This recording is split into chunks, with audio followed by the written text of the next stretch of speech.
Question ये बोल रहा है कि the income of A is 20% less than the income of B and the income of C is 70% of the sum of the income of E and B. The income of D is 25% more than the income of C. If the difference between the income of B and D is 23,000, then what is the income of A? Question में आपको समझा दे रहा हूँ।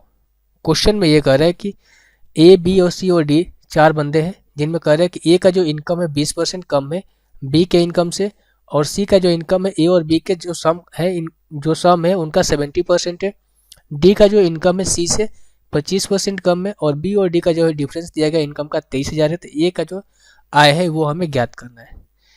यहाँ पर मैं लिख देता हूँ ए, बी, सी और डी। ए का इनकम 20% कम है बी से। अगर हम बी का इनकम को 100 मान ले तो ए का इनकम 20% कम यानी कितना हो जाएगा आपका 80 हो जाएगा।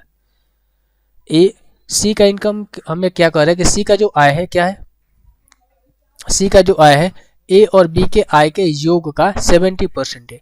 ए और बी का आय कितना है, इनकम है 180। अगर हम 180 का 70% का फ्रैक्शन वैल्यू होती है 7/10 कर दिए, कितना हो जाएगा सी का इनकम 126 हो जाएगा। कितना हो जाएगा सी का इनकम 126 हो जाएगा। ठीक है, अब हमसे ये बोला गया है कि डी का जो इनकम है सी का इनकम से 25% अधिक है। अगर सी का इनकम 126 है तो इसका 25% अधिक हो जाएगा, कितना है 126 अपॉन कितना हो जाएगा 126 का हम अगर निकाले तो ये कितना हो जाएगा आपका बटे में 4 हो जाएगा ना, तो ये कितना 4 12 और 4 कम 4 4 5 20 31.5 ज़्यादा होना चाहिए 126 से, तो ये कितना हो जाएगा आपका 157.5। डी का इनकम कितना हो जाएगा 157.5 हो जाएगा। हमसे ये बोला गया है कि बी और डी का जो इनकम है इनका जो डिफरेंस हमें दिया गया है कितना 23,000 रुपये दिया गया है। बी और डी का जो डिफरेंस हमें दिया गया है कितना 23,000। एक्चुअल में डिफरेंस कितना आ रहा है 57.5 का यहाँ का डिफरेंस आ रहा है, लेकिन क्वेश्चन के अकॉर्डिंग कितना का डिफरेंस है 23,000 का, और इसका वैल्यू में क्वेश्चन में दिया है कितना 23,000। एक की वैल्यू कितनी आ जाएगी 23,000 अपॉन में 575, और 10 मोलो हटाने के लिए यहाँ से 10 से मल्टीप्लाई कर देंगे।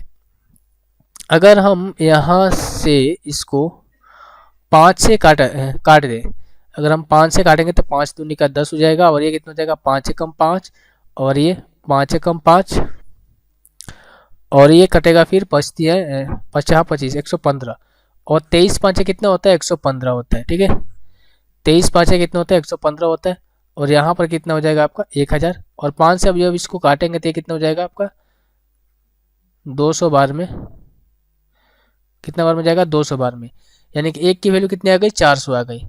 एक की वैल्यू कितनी आ जाएगी 400। हमें पूछा गया है ए का इनकम कितना 80 है, 80 से मल्टीप्लाई कर देंगे तो ये कितना हो जाएगा आपका 32,000।